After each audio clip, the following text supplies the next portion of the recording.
Hi everyone, welcome back to our interview series. I'm Keenan from Charged Up, and today I'm here with Alan Ong from Scan Global Logistics. Alan is the head of the road freight business unit at Scan Global. So thank you for being here with us today, Alan. So could you briefly introduce your role at Scan Global and also the company and your focus on sustainability across APAC? Sure. Hi everyone. Thanks for having me. I'm Alan Ong. I'm heading up the road freight business for the Asia Pac region. And for those who are not familiar with Scan Global, we are a global logistics company headquartered in Copenhagen, Denmark.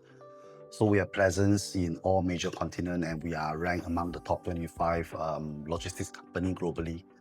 And in the context of ESG, thanks to our Scandinavian roots, the company believe very strongly in the ESG sustainability. So a lot of our solution and processes are designed with ESG in mind. And we are very proud to be awarded the gold medal by EcoVadis, and that put us among the top 5% of the company globally. And then closer to home, we pioneered the first EV FTR and LTR trucking solution between Singapore and Malaysia. And I think that demonstrates our commitment towards driving practical and scalable low carbon solution in the region.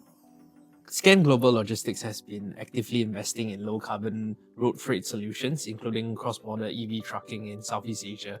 And so, since we last saw you at the Charged Up event, what shifts or trends have stood out most in the market?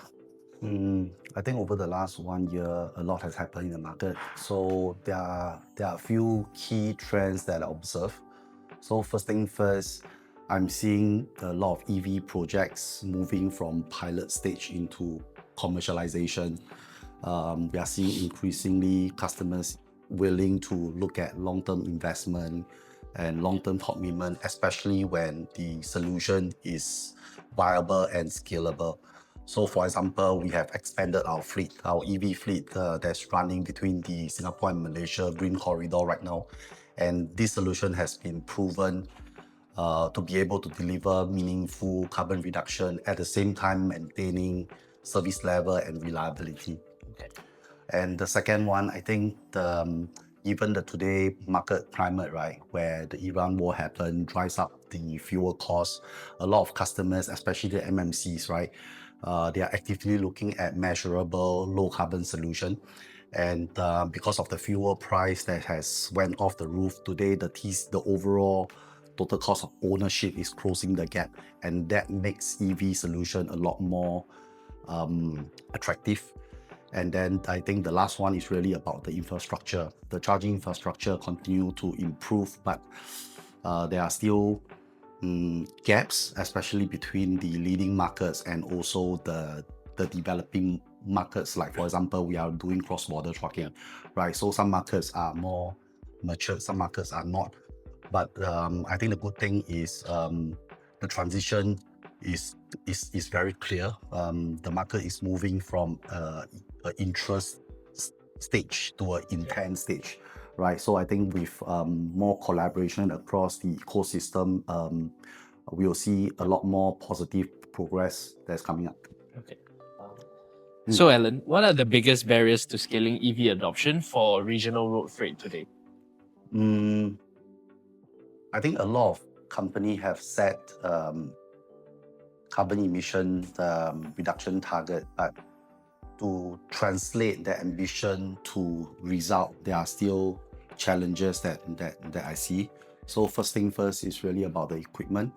Heavy duty trucks options are still relatively limited in the market, and also the long fulfillment time actually affects the whole transition plan.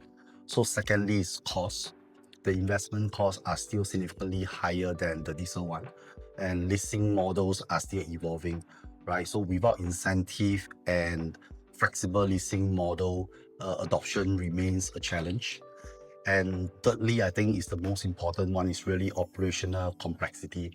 So electrification is not simply just switching EV with ICE, right? It's about redesigning your supply chain, relook at your route planning, your charging schedule, and so on and so forth, right? then as a freight forwarder across different markets to plan the transition across multiple markets, that's add additional layer of complexity. But I think, as I shared earlier, as long as all the stakeholders within the ecosystem come together and work together and push this forward, I think the outlook is still promising. So, Alan, just to wrap up, you joined us at Charged Up last year. So, what are you most looking forward to at Charged Up 2026 this year? So I think Charge Up has always been an excellent platform for industry players to come together, exchange ideas, and also share opinion on their vision and also their strategy on implementing EV. So this year, I'm again hoping to see deeper collaboration across all the industry players and also hear real-world implementation insights such as challenges, trade-off, and also best practices.